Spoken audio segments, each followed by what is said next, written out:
Fallout Equestria, Chapter 10, Course Correction. Yeah, it's a good thing they aren't paying me to agree with them. Holy flame my ass. Fireworks. Pinky Bell, no, Silver Bell, I really should think of her as Silver Bell, called it fireworks. She had been saving it until her Pinkie Pie museum collection was complete. Of course, if you were going to throw a party to end all parties, you would need fireworks. Is that what I think it is? Railright moaned, staring at the strange object full of pulsing, twisting colors from the open barn door, not willing to take a step inside. Outside, beyond him, I could see Ditsy-Doo helping the little filly into her delivery wagon. "I deliver absolutely everything," was emblazoned on the side, along with the constellation of circles that I supposed was a ghoul pony's trademark. Watcher had come through again. A sprite bot had silently wandered into the farm deep into the night. Watcher was keeping an eye out for us, my slightly creepy guardian stranger. It had taken considerably less persuading to get Watcher to contact Ditsy-Doo again for help. Maybe it was because Velvet Remedy's warning had been still fresh in my mind, and I had asked nicely, saying please this time. More likely it was because Watcher had totally freaked out the moment I had led the sprite bot into the barn. Watcher's panicked reaction at the object in the barn had been unexpected and frightening, rather unlike Velvet Remedy's more refined freak-out when she met Ditsy-Doo. Once I had assured her that the ghoul pony was a friend, and not a ravenous zombie pony like the herd which had chased us down yesterday, Velvet had smiled and acted perfectly polite. But she was still keeping her distance and giving the ghoul horrified looks. I think the medical pony inside of her was having an allergic reaction to the very existence of pony ghouls. I had expected Ditsy-Doo's personal arrival. Silverbell needed help and we couldn't provide it ourselves. There was a possible place in Manhattan that could help the poor filly if it still existed. But as my oh-so-uneventful trek across the equestrian wasteland had already proven, it was far too dangerous to drag some pony like Silverbell along. She needed love and comfort, safety and prolonged therapy. Wandering the wasteland wouldn't provide that, and another hostile encounter might scar her even worse. I worried that her pain and wounds were too deep to heal already. I couldn't risk that. And with the lack of alternatives, New Appaloosa was the only real option I saw. And with what I knew of Ditsy-Doo, it would be hard to find some pony better to help her outside of a professional psychiatrist pony. And I knew Ditsy-Doo would really care about her. I had not expected Railright to arrive on the wagon, and although he had seemed pleasant before, something about this visit felt foreboding. I turned away from him and back toward the strange object, careful to look slightly above and to the side of it rather than right into the swirling surface. Yup. Calamity was standing just inside the barn, having pulled the door open. He too refused to get much closer, although out of reasonable caution rather than abject fear. "That's a balefire bomb." Pinkie Pie had an undetonated mega-spell in her barn. For fireworks. Shafts of pure sunlight pierced the air from hundreds of tiny breaks in the omnipresent cloud cover. It was like the night I first stepped out of Stable 2, only instead of a fathomless abyss sprinkled with stars, what shone through above was a sky of the most beautiful blue. I wanted that sky so badly, but the breaks closed up even faster than they appeared. By noon the grey covering would be solid again. Ditsy-Doo had wrapped Silverbell in a blanket and was strapping herself to the front of the wagon with a practiced ease. She caught me watching her and smiled back, her one odd eye rolling up. I tried not to shudder at that, and gave her my best smile back. Then cast a mildly reproachful gaze toward the stack of barrels that Velvet Remedy was trying to remain in the vicinity of without actually hiding. "What in tarnation do you plan to do with that thing?" Calamity was asking Railright as they clopped away from the barn. "I'd suggest collapsing the barn on it, but that might set it off. Hell, for all we know, moving it might set the gold-on sin off." Railright neighed. "I have an idea." He held up a hoof to block Calamity. "You'll mind if I have a word with little Pip? Alone like?" Calamity shrugged and trotted over to Ditsy-Doo. Railright approached me. My sense of unease increased. "You know, if you keep sending us folks, we're gonna have to build a bigger town." He began casually, but I detected a stern tone underneath. "Well, I'm hoping to be freeing a lot more ponies from slavers," I admitted, thinking once again of Philadelphia. But I'm only sending them to you because you're the kindest, most decent folk I've met so far. In all honesty, I was beginning to feel a little uncomfortable sending ponies to live in a town that had a history of trading with slavers. I only hoped the influx of mistreated slaver captives might swing their view. Don't get me wrong. We admire what you're trying to do. You're out there saving lives and there's ain't no pony complaining about that. We'll give 'em a good home and see the fillies and the others from Old Appaloosa are cared for right. Here it comes, I thought. But Railright grimaced. y'all are reckless and dangerous. You got 6 our best trained ponies slaughtered, some of 'em being friends of mine for longer than I can remember. You destroyed one of our only functioning trains, and y'all pretty much set fire to any peaceful relations New Appaloosa had managed with the slavers. I'll have to be putting extra guard ponies on the walls now, and we'll need to be sending more guards with the caravans. Honestly, I'm worried if we got enough ammo in the town if they should decide to take things out on us for what your ponies did. I fell back onto my haunches, ears flat. My heart was sinking. So I'm sorry to tell you this. I truly am. But y'all aren't exactly welcome back in New Appaloosa anymore. He tried to soften the blow. At least not for a good long while. I felt a little numb. Railright glanced over his flank to where Ditsy-Do and Calamity were stomping hoofs, battering over the scavenged goods that had begun to weigh down our saddlebags. Railright rolled his gaze back to me. Ditsy-Do has been damned insistent about trading with ya, but I have convinced her to conduct her business with y'all at the gates. The cloud ceiling had fully mended itself, casting the equestrian wasteland once again into a dreary grey. Velvet Remedy and Calamity trotted ahead of me, deep in discussion over song lyrics. Velvet had somehow managed to persuade Calamity to try a duet with her. My heart felt like lead, but I was surprised that Railright's news didn't hurt a lot more. I did not feel like a rug had been pulled out from under me. In my mind I had forged no real ties to New Appaloosa, save perhaps a fond respect for the author of the Wasteland Survival Guide. I had never considered making it my home, particularly not after learning why Calamity had refused to make it his. So I was no more adrift now than I had been last night. I checked my pip-bug. Its automap had several new locations flagged now, including the one towards which we were traveling, Manhattan. Calamity had bartered quite well, gaining us medical supplies, food, canteens, and even ammo for little Macintosh. He had also bartered to let us look over some maps from Ditsy-Do, recording the information in my pip-bug. It was from those maps that I had obtained the markers for Manhattan, which was less than a week's trot, and Philadelphia, which was not. The Bell farmhouse had possessed a small water purifier, allowing us to fill our canteens for the long walk ahead. Silverbell was leaving behind her Pinkie Pie museum. I had asked her permission, very quietly, to look at her party time Mintols recipe. It was now stored in my pip-bug. For some reason I hadn't felt like mentioning that to the others yet. Fatigue was beginning to take its toll on all of us. We hadn't slept, staying with Silverbell until Ditsy-Do arrived. Even when the filly cried herself into a nightmare-filled sleep, we had stood vigil. In the distance I could see a very narrow white tower rising up into the sky, so high it pierced the clouds. Part of me was strongly tempted to divert towards it, just to have a look, but it was miles away and would add hours to our trip.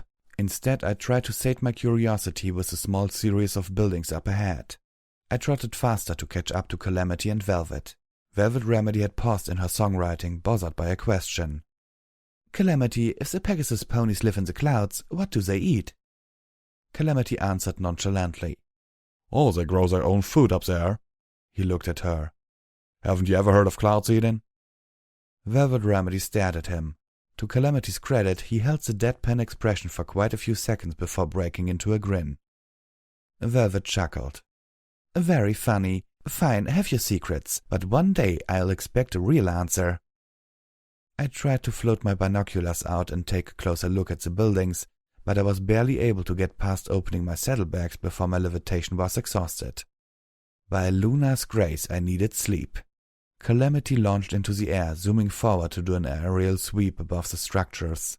He came back, looking grim. "Raiders." Blam! Another raider pony went down, most of her head splattering on the wall behind her, mixing with the graffiti. I dipped back behind the apple cart. The apples had long rotten away and the raiders had taken to decorating it with pony skulls. Little Macintosh had 2 more shots left. I had more bullets, but I wasn't quite sure how to reload it without relying on my magic. It was strange enough firing the gun in my teeth. Velvet Remedy crouched beside me, tending to a gash in Calamity's side. To her credit, she'd actually tried to talk to the raiders. They returned her hello with some extremely perverted suggestions, at least one of which involved necrophilia. That's when Calamity started picking off the ponies who had taken sniping positions on the roof. "Hook me up to the cart," Calamity insisted. "Excuse me?" Velvet looked at him questioningly. Calamity hoof-tapped the apple cart. "Instead of hiding behind it, let's use it. Hook me up and climb in." I looked between the cart and Calamity. "Wait, you mean you're going to pull us through the air as we shoot these guys? You can do that?" Yep." I blinked. It would certainly make for a novel combat. I nodded to Velvet and she began strapping Calamity in. Moments later we were in the air. It was exhilarating, the wind blowing through my coat, the ground no longer holding me. It was like falling, only fun. A little bit terrifying, but fun. "Don't you forget to shoot back," Calamity called out, realizing that I was enraptured by the experience. A raider pony's bullet thudded into the bottom of the wagon. I suspect it hadn't been the first. My mind snapped back to the battle, and I took aim. Blam! Down went another raider pony. I lined up on the third with the scope and tongued the trigger. My target fell, blood pooling under him. This was almost too easy. Only now I had to reload or switch weapons.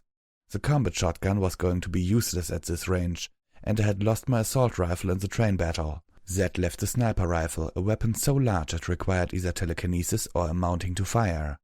I looked at the cart, figuring I could brace it on the posts. "War!" Calamity shouted as the sky filled with bullets, one coming close enough to scrape his battle saddle. "Pesky vermint, Lil Pip, see if ya can take that one hiding behind the mailboxes. I'll bank so's ya can get a better shot." I lined up the sniper rifle, bracing it as best I could, then aimed down the scope as Calamity swung the cart around. I spotted the Raider Unicorn, an ugly mare with only scraps of purple left in her mane. She was mostly protected behind the row of mailboxes, floating a scoped assault rifle, a serious upgrade to the assault rifle I had before. I held my tongue until Calamity's maneuvering gave me a better shot. The Raider dived almost fully into view, unleashing a torrent of bullets up at us. Slipping into the targeting nirvana of SATS, I barely noticed Calamity's cry as I tongued the trigger and sent the Raider to the goddess's judgment. I felt the wagon tilt dangerously. "Calamity!" Velvet Remedy cried out beside me. The wagon turned sharply in the air. I gasped. Calamity had been shot, clean through his right wing. The wing was seeping with blood, and he grunted in agony as he tried to keep the wagon aloft. "I'm sorry, folks," he whinnied painfully. "Y'all might experience some turbulence." The wagon dropped 5 feet, eliciting a yelp from both Velvet Remedy and myself. Calamity caught the fall, pulling up, trying to make it to the roof of the most intact building. He made it. Mostly. My friend crashed down onto the roof hard, skidding along the broken tiling, the wagon slamming down behind him at a bad angle, one of the wheels snapping off as it threw Velvet Remedy at me. I found myself airborne in the not fun falling way. I hit the roof once, bouncing, pain bursting in my shoulder, and flew into a pile of crates and ammo boxes, the former splintering on impact. I looked up in time to see the apple cart roll over Calamity, jolting off the lip of the roof with a loud crack and proceed over the edge, dragging Calamity along with it.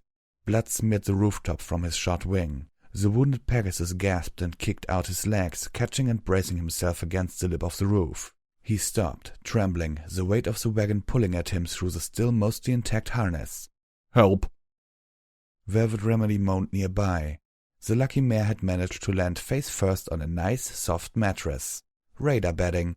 On second thought, perhaps not so lucky. I pulled myself to my hoofs, wincing in pain from splinters and scrapes and a brutal bruise in my shoulder, and dashed towards Calamity.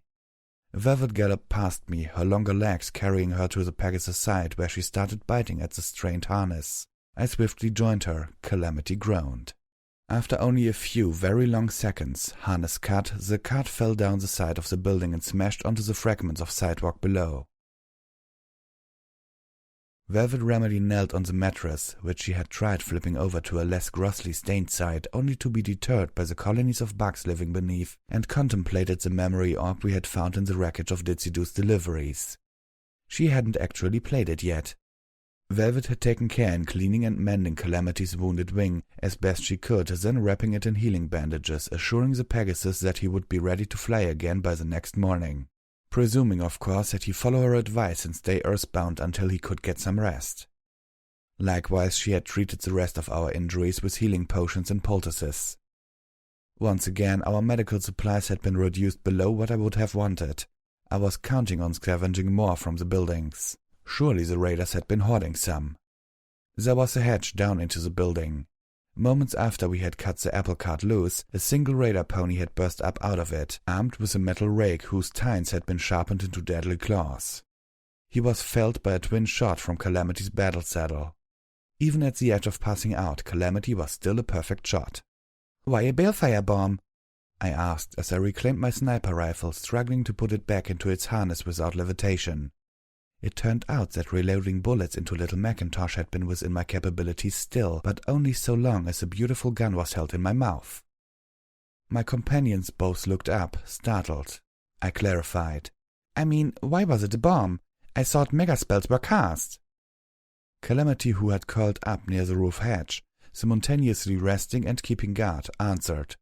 Unicorn ponies cast spells, zebras did not. They mixed their magics into potions and phylacteries and fetishes. Their mega spells were either worked into enchanted missiles, like the ones which obliterated Cloudsdale, or snuck into population centers and detonated, like the balefire bomb which annihilated Manhattan.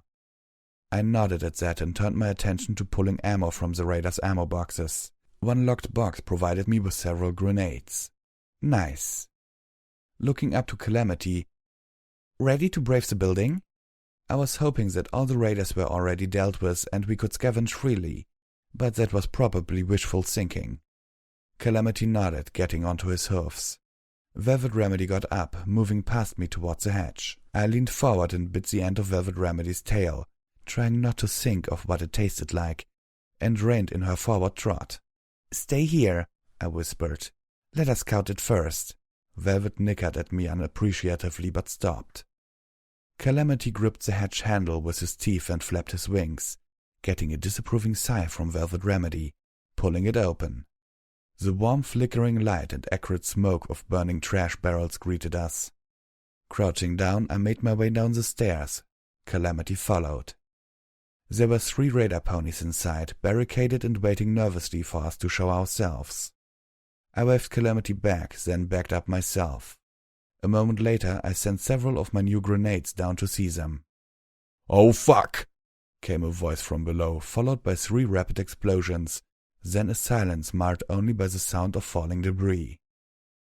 Creeping back down, I found 3 bloody corpses and a hell of a mess. The rest of the building was raider-free, although Calamity and I had to clear a few tripwires and disarm a bouquet of grenades hanging over the front door before I was ready to declare the building safe for looting. Sadly, neither Calamity nor I had the sort of finesse with explosives and traps that would allow us to safely collect the grenades. Disarming the grenade bouquet was done at a distance and involving a thrown bucket and a lot of running. I returned to the stair, calling Velvet Remedy down. "Oh, can I come down now? How nice." Velvet gave me a flat expression and trotted down past me. Crap. Below, I heard her suck in a breath at the slaughter below. I closed my eyes, wincing, then opened them and walked down after her. The building had included a postal office, a grocery, and Equestrian Army recruitment center. The last of those had taken a direct hit, leaving only 2 freestanding walls, one of which boasted a large recruitment poster. "You too can be a Steel Ranger," it proclaimed with an image of a rearing pony, or at least a rearing pony-shaped suit of fully enclosed armor, complete with a shining lamp on its forehead, towering over a rock-strewn landscape littered with dead, bloody zebras. The rest of the building had collapsed into a crater at the bottom. We had crash-landed on the roof of the post office. It turned out to be the most scavenge-worthy, as the raiders had stored everything from cartons with cigarettes to most of the various odds and ends I would need to build a poisoned needle gun. No medical supplies, however. That hurt. The grocery had long since been looted of any foodstuffs, and the raiders had turned the interior into their camp. The disemboweled bodies of their victims hung from the ceiling between filthy mattresses and pots of disgusting food. Pornographic and blasphemous graffiti covered everything. Velvet had insisted on coming into the grocery despite our warnings, but swiftly fled, vomiting into one of the mailboxes across the street. Trotting to the corpse of the unicorn, I picked up the assault carbine with my teeth and struggled to put it into my saddlebags, before giving up and carrying it around my neck by that strap along with my canteens. Calamity had stripped the other raider ponies of weapons and goods, leaving their barding behind, and now he was tearing apart their firearms and rebuilding better ones using the best parts. I trotted over to watch him. I had done the same thing before, but he was much better at it. Velvet Remedy, looking a little worse for wear, called out to me as she trotted up. "There's a safe in the crater that still looks intact, dear. Do you want to have a go at it?" I let her lead the way. Mercifully, bobby pin and screwdriver was still within my capabilities. As I tried to pick the lock, I asked Velvet, "We need a place to rest. What do you think of sleeping here?" "In a raider town?" she asked incredulously. "Have you seen their decor? Beyond being unbelievably disgusting, it's exceptionally unhealthy. I half suspect that the reason they were such easy targets for you two was that they were all impaired from disease. No offense." I nickered and focused on the safe. "Besides, there could be more out raiding. Do you really want to be asleep here when they come back?" She had a good point. As tired as I was, this was a horrible place to bed down. The safe opened with a click. Looking inside, I found another stealth bug and a copy of Zebra Infiltration Tactics, Know Your Enemy, as well as several badly aged documents and a number of slightly glowing magical energy grenades. A recorded message was tucked into the bag. I downloaded it to my pip-bug and listened. "I'm sending you one of the devices recovered from Shattered Hoof Ridge. Intelligence suggested that the zebras had developed invisibly spell fetishes, but this looks like something designed by the Ministry of Magic. It's even pip-bug compatible.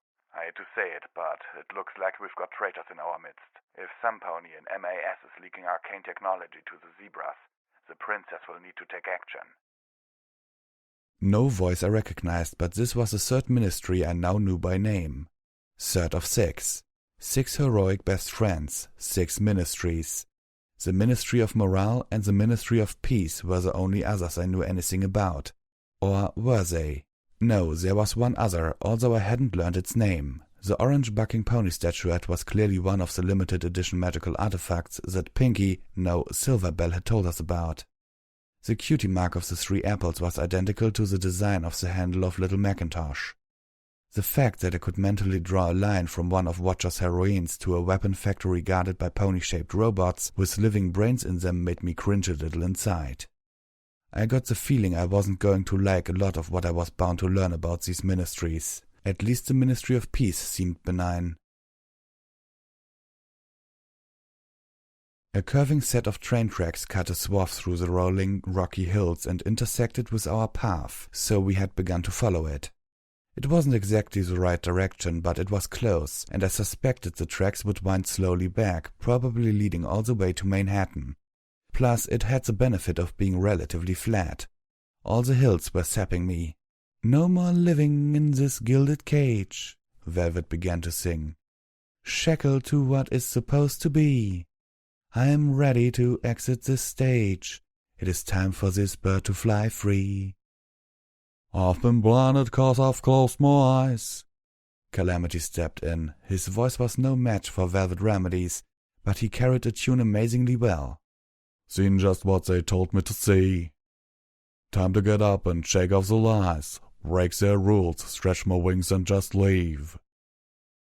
Wow. For the second time that morning I fell to my haunches, my mouth hanging down. Velvet Remedy and Calamity continued their song, unaware that I had stopped and was staring at them. I threw myself back to my hoofs and trotted to catch up. There was a part of my spirit that was just welling with happiness, seeing my friends like this.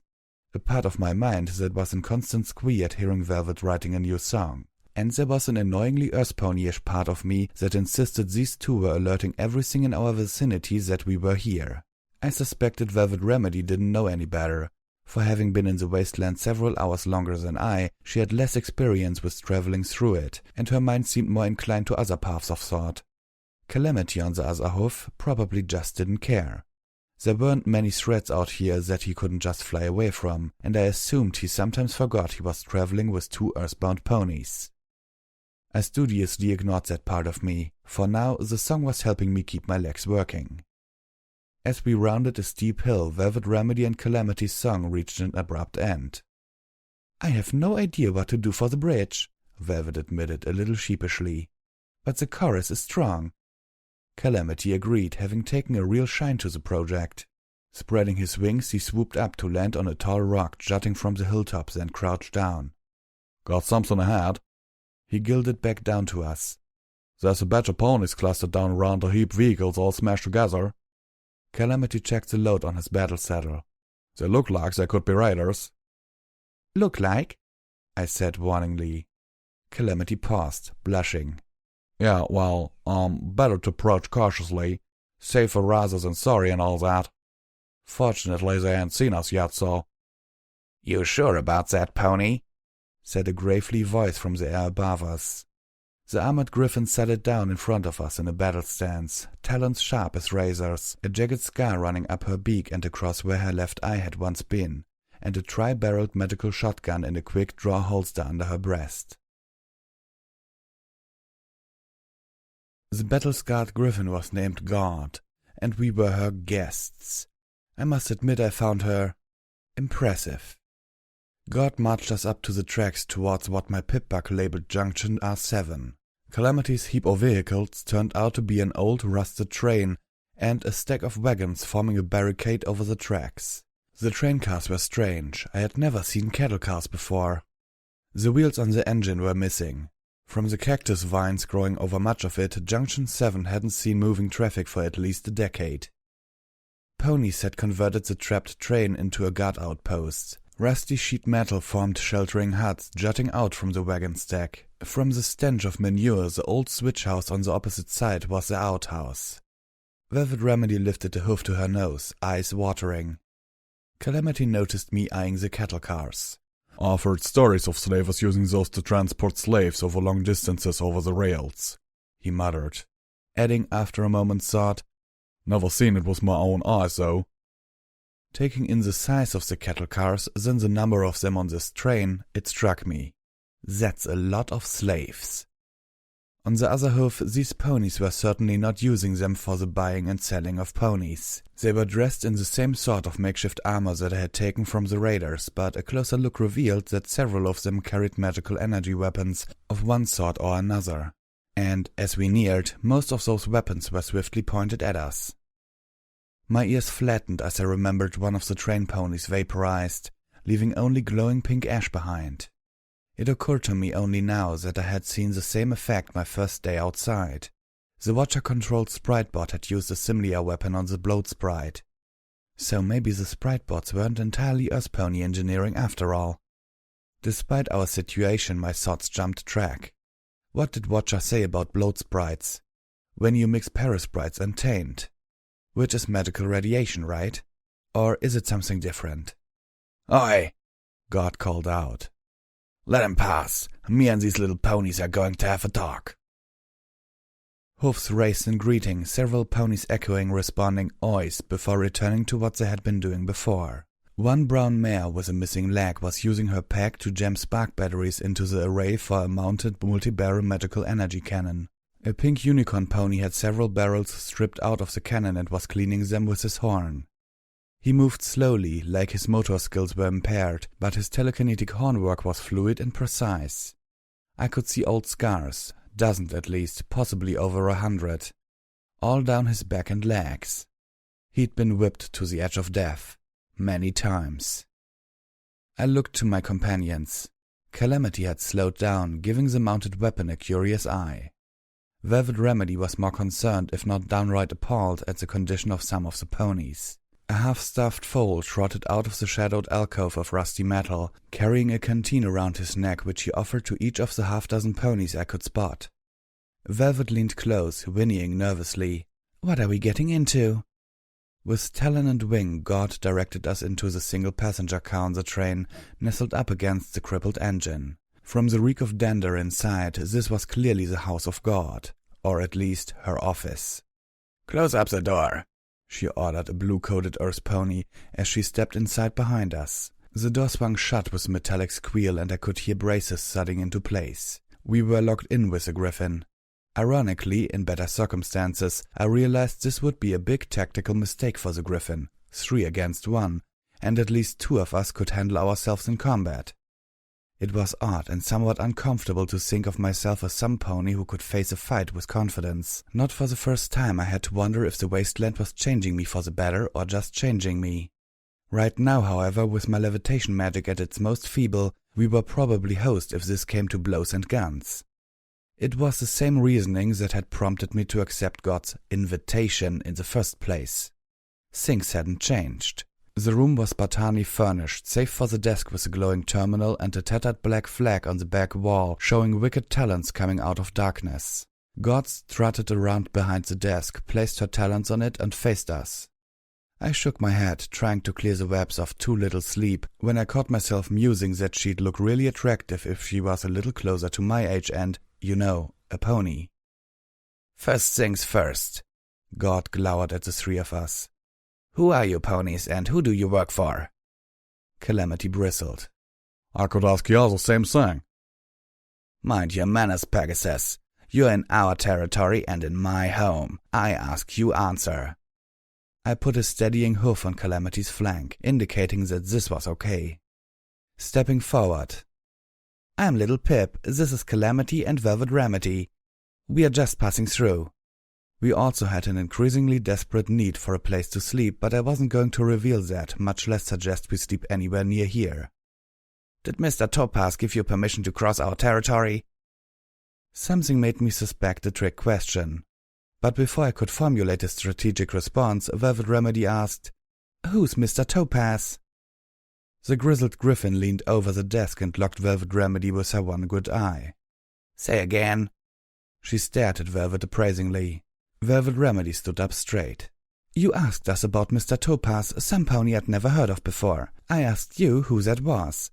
What's so difficult about that?" I had to force myself not to face Hoof. However, God apparently saw something in Velvet that impressed on her that the unicorn was sincere. The griffin sat back. "You really don't know, do you?" A smile slowly crossed her beak, her scar turning it into something unpleasant.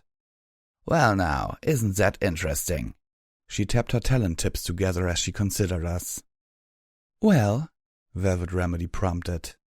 God leaned back, smiling quite a lot now. "Mr. Topaz is the Lord and Master of Shattered Hoof and all territories adjacent." Calamity nickered. "I call horse apples. This ain't anywhere close to Shattered Hoof Ridge." God rolled her eyes. "No, but you are less than half an hour's flight from Shattered Hoof, the rock-breaking compound, which was named after Shattered Hoof, the battle." "Rock-breaking compound?" God face-winked. "Really? Surely you understand rock-breaking." She stared at uncomprehending faces, then sighed. "Sometimes rocks have gems in them. Unless you got a unicorn who can tell which ones do and which ones don't, you have to break them open to see what's inside. For crying out loud, you had to have passed at least one of the rock farms in order to get here." Velvet Remedy raised an eyebrow, confused. "How do you farm rocks?" Easy. You pick a plot of land where rocks have shown a higher likelihood of hiding gems and you farm them." We were clearly not impressing the griffin with our ignorance. Waving a talon.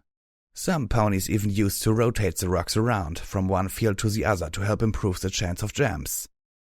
"That doesn't make any sense," I blurted, interrupting. It wasn't like the gems grew in the rocks like seeds, after all. My mind twinged. Calamity only made it worse by suggesting, "I think it's tradition." "Well, it's a stupid tradition," I argued back. "These are rocks. Gems aren't magical. A rock isn't going to be any more likely to have gems in it if you give the rock loving care or extra sunlight or better dirt to sit on." "Well, gems could be magical. I mean, how many magical artifacts use gems?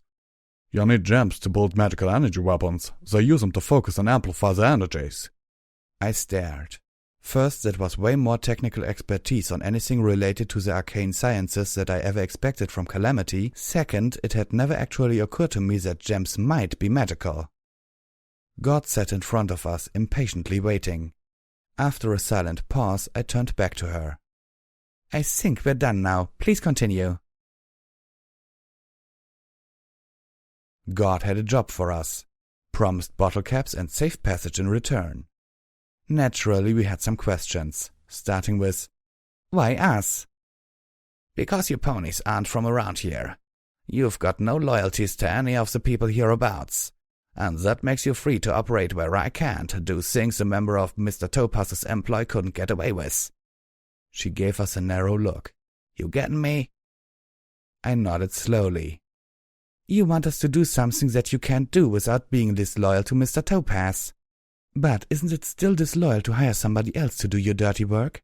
Velvet Remedy questioned. God glowered.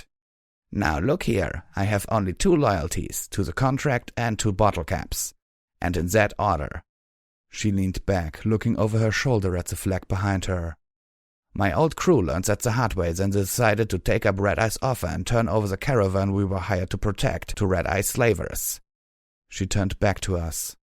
Talents don't break contracts, not even for barrels of caps. They learned that the hard way when I shot them in the back.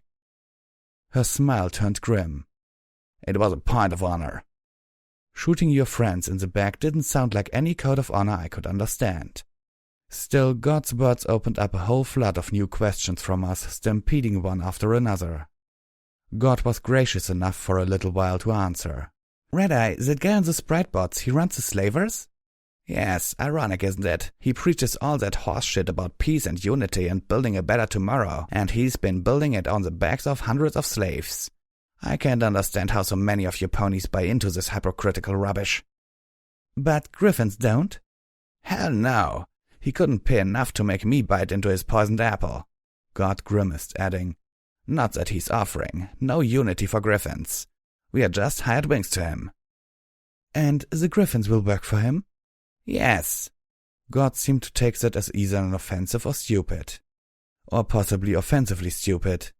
The talents will work for whoever pays. Slavers, raiders, good little townsfolk, caravans. Whoever got the caps. We don't play politics and we don't take sides. Unless, of course, it's in the contract. That's been the Griffin's way for over 200 years. Red Eye, he gets that. And unlike some folk, he has no reservations about strengthening his forces with our kind. Talents? The talents, God boasted, looking back at the flag, have been the best mercs in the equestrian wasteland since before Equestria was a wasteland. She thumped her armor proudly. Can't hire yourself any better. Why does... But God had finally reached the end of her conversational composure. Enough, I'm not your fucking teacher. I'm the one who is hiring you to perform a service. Get it done and done right. You can ask me everything you want as I lead you safely out of here. I looked to my companions. The chore itself shouldn't be too hard. It was, after all, right in my skill set. I'd barely need the magic I barely had. God clicked her talents together again. Oh, one last thing. Why did I know I wasn't going to like this? What? Collateral.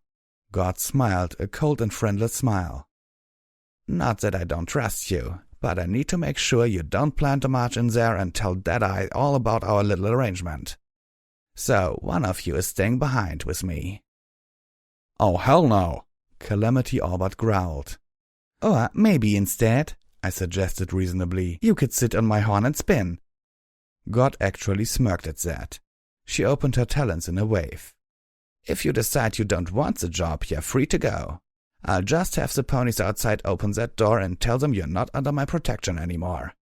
She raised an eyebrow, pretending to give us time to mull over the non-choice. You do the job, this is the way you do it. Okay, not so attractive. I glared at the griffin. Fine, you can have me. I winced a moment later and clarified. As your prisoner. God contemplated that for less than a moment. No. A razor-sharp talon jabbed the air in Velvet Remedy's direction. She will stay. My mind echoed Calamity's words. Oh, hell no! I opened my mouth, expecting the stream of profanity working its way to my tongue would shock even a raider. but Velvet Remedy preempted me. Agreed. What? I turned towards her, aghast. Velvet merely nodded. There are ponies here that I might be able to tend to, and your special skills are needed for this undertaking. Wait, God interrupted. Tend to? Don't tell me you're another preacher. Velvet Remedy fixed the griffin with a stare of her own. Maybe you should have asked more about me before insisting that I stay here with you. Calamity passed me the binoculars and crouched back down behind a formation of boulders lining the hilltop. I took them and looked down into a small, unnatural valley surrounded by ridges. Several rows of tracks cut through the valley, ending at the iron-gated mouth of a fortress. Walls of concrete and barred windows rose up from the ground surrounding a courtyard, most of which was barely visible through a roof of razor wire. Also, there was a gaping hole in the razor wire towards one side that some pony on a better day could drop boxcars through. The broken remains of a road cut up multiple concrete barriers, terminated at a second gate of thick metal beneath the watch of a guard tower. I could see a scare few ponies walking between it and the towers. Shattered Hoof Re-Educational Stockyard. Reforming aberrant morality through hard work and loving care. We had been warned that the surrounding valley had been mined. The road would be a killing zone, and even if I went it alone using the stealth bug, I doubted I would be able to get through that door. It looked like it only opened from the inside. If we were going to sneak in, there was only one way to go. I looked at Calamity and saw that he had come to the same conclusion. I figure we wait till it's get a bit darker, then I'll fly you in. I nodded. Are you sure your wing is up for it? Calamity stretched out his bandaged wing and gave it a few flaps. Oh, yep, good to go. Take more than a bullet, take me out of the sky, he quickly added. When I'm not pulling an apple cart at least. A shadow passed over his expression as he looked at his bandaged wing. Flying in still had risk. A dark pony-shaped blotch against the sky. Some pony might spot that, particularly if they were on the lookout for griffins. I didn't want to risk Calamity getting shot again, and the stealth bug couldn't conceal both of us. I mulled over the problem until an idea struck me. It could help, but I hated asking Calamity to fly on his wounded wing, even if he had just suggested it. Calamity, remember those mattresses back at the grocery? I asked. An hour later, with the clouded sky darkening, Calamity gently circled down towards a huge hole in the razor wire above the rock-breaking yard. His forelegs wrapped around me, and I, in turn, strained my telekinesis to keep the cover sheet from one of the radar outpost's mattresses flying along beneath us. The mottled, mostly grey color of the rectangle camouflaged our shapes against the sky. Shattered Hoof had become the home of escaped slaves, many from the train that had been ambushed at Junction R7, who had turned to a life of raiding the local farms. The very idea made my stomach tighten. Having fought to save several captured ponies, risked my life and those of my friends, not to mention the lives of innocent train ponies, to give them freedom, the mere idea that some former slaves would turn to the most vile sorts of barbarism made my skin want to tear itself off. Their leader was a pony named Deadeyes, who spoke for a supposedly higher pony whom no one but Deadeyes had ever seen. Mr. Topaz. It was Mr. Topaz that Deadeyes organized raiding parties out of Shattered Hoof and kept the rock-breaking yards in operation. Inside that fortress, God had told us, secure in Deadeyes' office was a safe. In the safe was a ledger. God wanted it. She didn't say why. Honestly, I had my own reasons for wanting to take a look at that. Deftly, Calamity arrowed through the torn section of razor wire and landed us gently at one edge of the yard. You see, he whispered cockily. Nothing to it. Not more than a heartbeat later, two Shattered Hoof raiders trotted by. Calamity and I backed into the shadows, and I pulled the mattress cover over us. We held our breaths. Did ya hear something? I heard one ask the other. Yeah, my stomach, growling. They seemed to pause there for several long seconds. The stench creeping off of the fabric began to make my eyes water and my stomach twist in knots. I was afraid I would sneeze or vomit. Finally, I heard their hoofs clop away. Tossing the wretched cover aside, I sucked in fresh air. Then Calamity and I slid along the wall to the first door we could find. It was locked. That didn't last long. Not the safe you're supposed to be picking, Calamity commented as he stood guard by the door. We'd managed to break into the visitors center of the re-educational, let's face it, prison. The posters on the walls had pictures of smiling, happy ponies bucking at rocks and revealing beautiful gems, or carrying said gems to facility matrons who just glowed with approval. Here we teach those poor ponies who have lost their way how to reconnect with pony kind. One banner boasted. Another, it's not long before our guests find themselves taking pride in good, hard work that supports the war effort. There simply weren't enough face-offs in the world to express my feelings. 2 vending machines stood side by side next to Calamity, their lights flickering.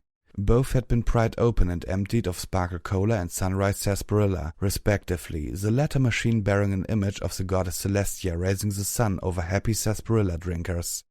We had, however, managed to loot a fair bit of old pre-war coins from both machines. "It'll just take a moment," I replied, floating up bobby pin and screwdriver. The safe I was working on was not Deadeye's. It was a storage safe for valuables in the visitors center lost and found. This part of the building didn't even connect internally to the prison proper. We would have to brave the yard again and try another door. Calamity shook his head. Honestly, I don't feel right. I don't know why we're doing this, and we helping raiders. I paused. The feeling had occurred to me too. We are doing this because we are not in any condition to fight these people. It would be tough if we were fully rested and healthy. I took a deep breath. Plus, this is a chance to dig a little into what's going on. I don't really care about what's going on in a raider camp, except for how you can put a stop to it. I turned to Calamity and shook my head. No, not just here. Everywhere. I was beginning to put together something in my head that I didn't much like. I've been seeing things that suggest that this isn't the situation normal for the equestrian wasteland. My first night outside, I was captured by slavers. They marched right up to a raider bridge expecting to have to pay a toll, and instead the raiders started shooting. At the time I just took it as luck, but I don't think so anymore. Calamity gave me a considering look, weighing the ideas I was putting forth. That pseudo-goddess at Old Appaloosa, she was new. The slavers there hadn't seen anything like her before. But some pony named Stern sent that bitch here from Philadelphia to oversee things. And that happened, what, a week or 2 ago? I returned my focus to the safe. Something's going on out here, and that pony Red Eye's in the center of it. Whatever it is, it has been building up for a long time. I searched for the right words. With a mental lightning flash there came to me. It's like a river in a storm that is just now on the verge of breaking its banks and flooding everything. Calamity sat down, tipping his head back, and gave that a good pondering. I suppose that makes sense, Calamity chuckled. Besides, how often can you say I'm on a mission from? Don't, Calamity nickered. I guess not even once. My bobby pin broke. Slipping out another, I tried again. I had a distinct urge to see the content of this safe, based on one of the last pre-war entries on the visitor center's terminal. The terminal itself had been encrypted so tightly that the Shattered Hoof raiders had never been able to access it.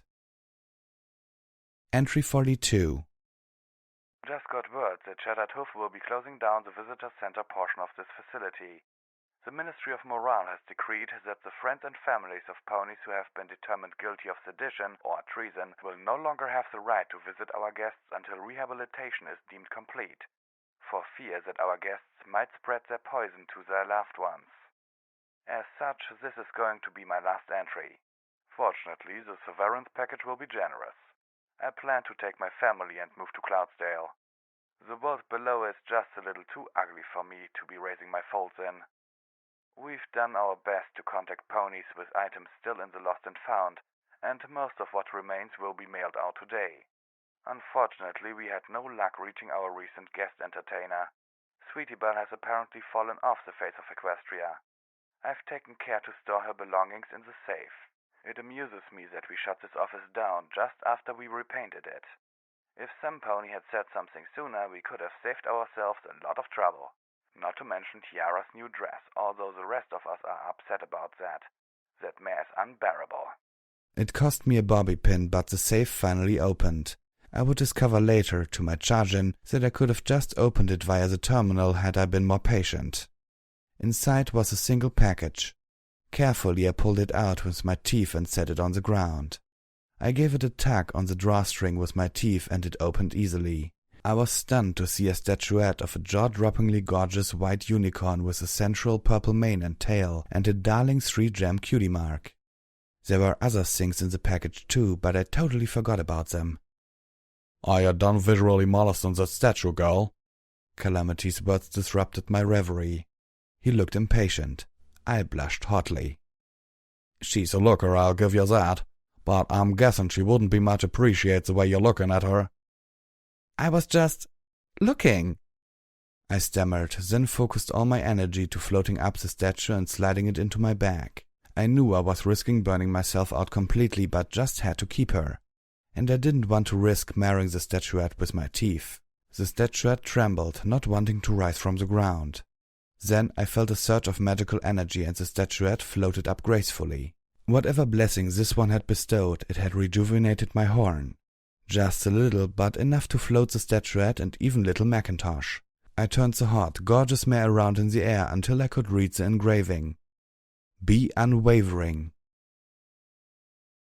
Footnote: level up. New perk: stable shot. Your attacks are smooth, graceful and precise. You have a higher chance to score a critical hit on an opponent in combat, equivalent to 5 extra points of luck.